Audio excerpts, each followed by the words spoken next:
Fondation Jean Jaurès. Penser pour agir.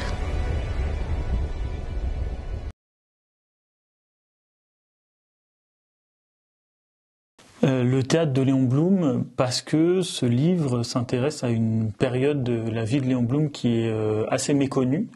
On sait qu'il a commencé comme critique littéraire à la Revue Blanche, mais ce qu'on sait moins, c'est qu'ensuite, pendant 10 ans, Léon Blum a été critique dramatique, et pas n'importe quelle critique dramatique, parce qu'à la veille de la Première Guerre mondiale, il est considéré comme le plus grand critique dramatique français.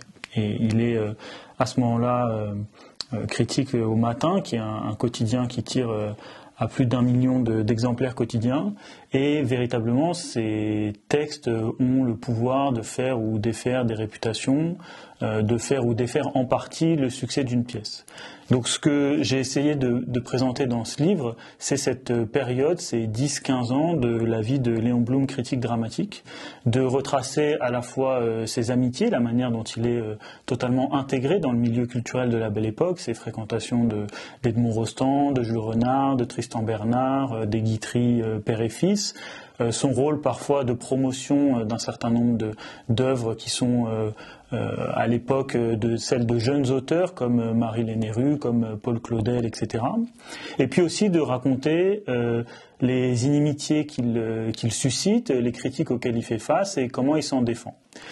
Tout ça, je le fais à la fois en restituant Blum dans sa trajectoire biographique, en racontant le critique qu'il a été, quelles ont été les étapes successives de son intégration dans ce milieu, mais je le fais surtout en exhumant une trentaine de critiques qu'il a écrites, qui ont été publiées il y a plus d'un siècle maintenant et jamais republiées depuis.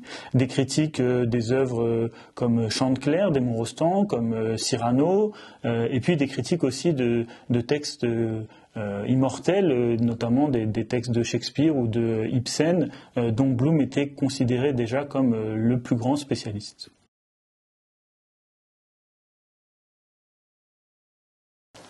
L'idée de ce livre, et c'est ce qui se ressort de la deuxième partie notamment, c'était de comprendre cette trajectoire de critique dramatique à l'intérieur d'une vie tout entière dédiée au socialisme. Quand Blum devient critique dramatique, il a déjà participé à l'affaire Dreyfus, dans laquelle il a eu un rôle important, et puis il a participé à l'unification du Parti socialiste, dont il est resté membre, même s'il n'est plus intégré à la direction du parti. En fait, ce qu'il fait, pour le comprendre, il faut se resituer dans l'époque. Il décide de s'éloigner du parti, de la politique à proprement parler, pour aller titiller la bourgeoisie. On est en 1905-1906, après l'union du bloc des gauches, donc cette période où socialistes et, disons, la gauche républicaine s'est unie pour faire passer un certain nombre de réformes dont nous sommes aujourd'hui encore les héritiers, comme évidemment la loi de séparation de l'Église et de l'État. Après cette période-là, donc d'alliance entre bourgeoisie progressiste et socialiste, on assiste à un éloignement entre ces deux pôles, et en fait à une stagnation de la bourgeoisie qui refuse de mettre en place un certain nombre de réformes qui sont plébiscitées par les socialistes. Et donc, face à ce contexte de stagnation, de crise de la société bourgeoise, de retour à un certain égoïsme de classe de la bourgeoisie, Blum décide de se servir de sa position de critique dramatique pour proposer une critique interne, en quelque sorte, de la bourgeoisie. C'est-à-dire que sa critique est une critique socialiste du théâtre bourgeois. Et c'est ça que j'ai essayé de montrer dans ce livre, d'une certaine manière, pour nous ouvrir à une conception différente du socialisme de Blum. C'est-à-dire que si on prend au sérieux l'idée que les textes de théâtre de Léon Blum sont les textes d'un socialiste, eh ben, tout d'un coup, il y a tout un tas de sujets sur lesquels Blum a écrit et qu'il faut comprendre comme faisant partie de sa doctrine socialiste.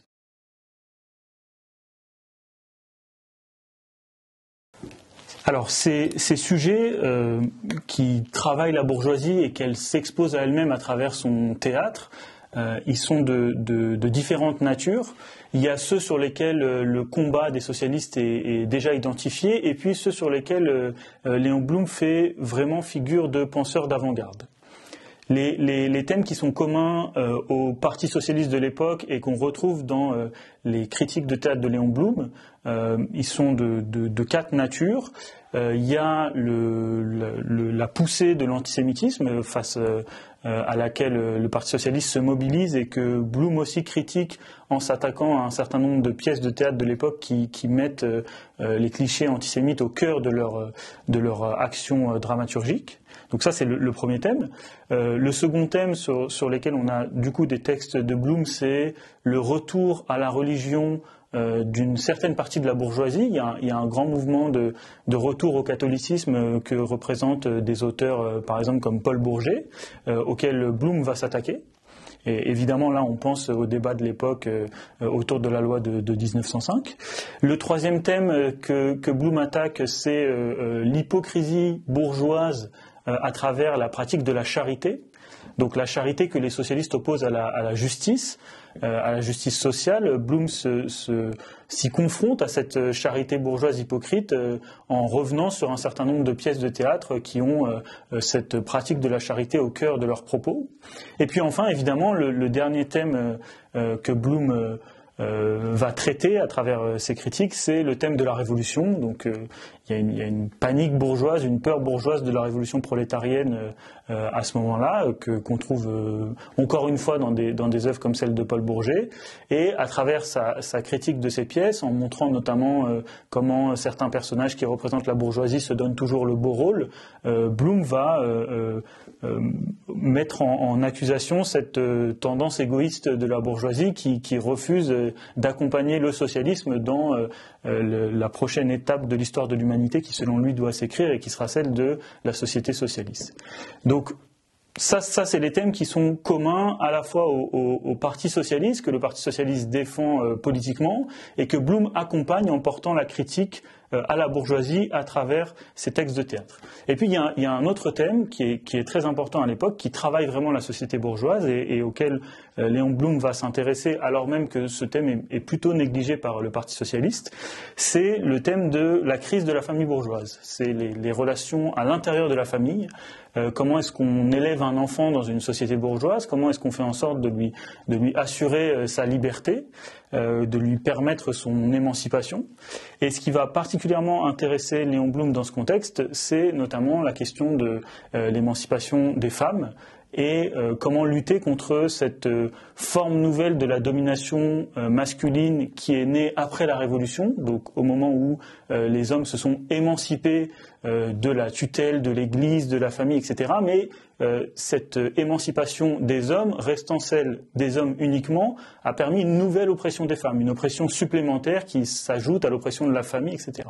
Et donc c'est des textes qui sont extrêmement contemporains et qui vont se pencher à travers des études de pièces de théâtre sur, par exemple, les nouvelles formes de la jalousie masculine et d'une manière générale, comment les hommes réagissent à cette demande d'émancipation des femmes qui vient contrarier leur volonté de puissance, leur volonté de domination, etc.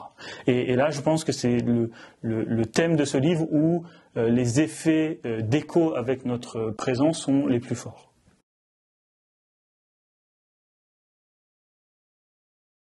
La colère, c'est un petit miracle.